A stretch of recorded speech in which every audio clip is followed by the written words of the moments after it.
ये voter ID का जो बखेड़ा है ये अभी शुरू हुआ है पिछले 2-3 हफ्तों से। एक बात समझने की है, वोटर आईडी कौन बनाता है? वोटर लिस्ट बनाने की जिम्मेवारी चुनाव आयोग की है, जो एक संवैधानिक संस्था है। वो हमारे आपके या किसी दल के अधीन नहीं है। हर साल उनका काम है कि जब भी चुनाव हो तो एक संशोधित वोटर लिस्ट बने, उसकी शुद्धता, उसकी स्वच्छता बनाए रखना चुनाव आयोग का काम है। अभी 1.5 वर्ष पहले बिहार में चुनाव हुआ, पूरे देश में चुनाव हुआ। उसी वोटर लिस्ट से देश की पार्लियामेंट का जो सबसे बड़ा सदन है, इस देश का लोकतंत्र का सबसे बड़ा मंदिर है, जिसके जरिए यहाँ के प्रधानमंत्री का चुनाव हुआ है, उसी वोटर लिस्ट से उनका चुनाव हुआ।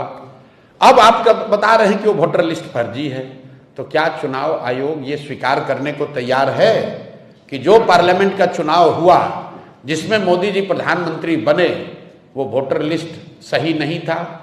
क्या वो फर्जी लोगों के वोट से बने? और अगर लोकसभा चुनाव के बाद से फर्जी लोग आ गए, जैसा कि बताया जा रहा है सूत्रों के हवाले से कि नेपाली और बांग्लादेश के बहुत सारे लोग बिहार में वोटर लिस्ट में अपना नाम घुसा लिए हैं या बिहार में आके रह रहे हैं, तो इसका दोष, इसका जवाब भी एनडीए की सरकार को ही देना होगा।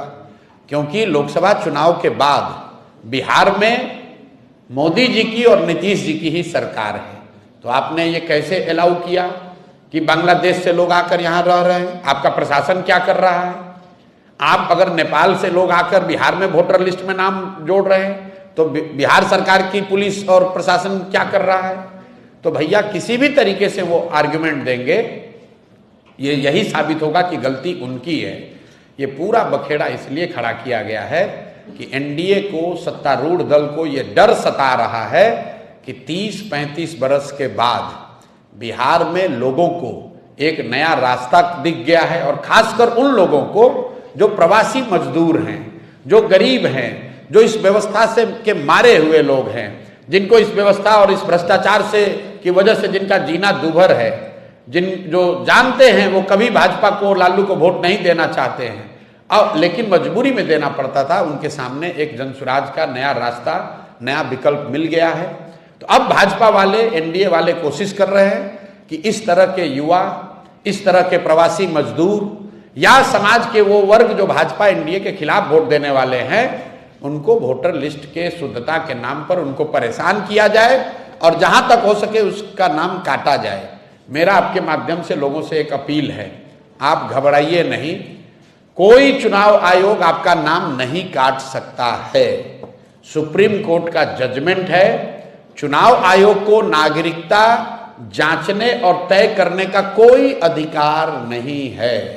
आप लोग भी ये समाज को जगाइए, बताइए, चुनाव आयोग को नागरिकता तय करने का अधिकार ही नहीं है। वो सिर्फ ये कह सकते हैं कि आप वो डॉक्यूमेंट लाइए जिससे कि वोटर लिस्ट में आपका नाम ऐड किया जा सके। आपका नाम काटना, आपका राशन पानी बंद करना, आपकी सरकारी व्यवस्था से मिलने वाली मदद को बंद करना, ये चुनाव आयोग के अधिकार क्षेत्र के बाहर का बात है। तो थोड़ी परेशानी जरूर हो रही है, लेकिन लोकतंत्र है, इसमें लड़ना ही पड़ेगा, लड़कर लोगों को अपना हक लेना पड़ेगा। और वोट का अधिकार सबसे बड़ा अधिकार है, इसको किसी को नहीं छोड़ना है। आपके पास अगर कागज नहीं है, लोग आपका नाम काट रहे हैं, आप किसी भी राजनीतिक दल से आपका सरोकार है, जनसुराज अच्छा लगता है तो जनसुराज के पास आइए, दूसरा कोई दल अच्छा लगता है उसके पास जाइए, लेकिन अपना वोट जरूर दीजिए। और देने के लिए जरूरी है कि आप अपना नाम वोटर लिस्ट में अंकित कराइए। अगर आपकी पूरी क्षमता नहीं है तो जो राजनीतिक दल हैं वो आपकी आवाज बनेंगे, आपकी मदद करेंगे।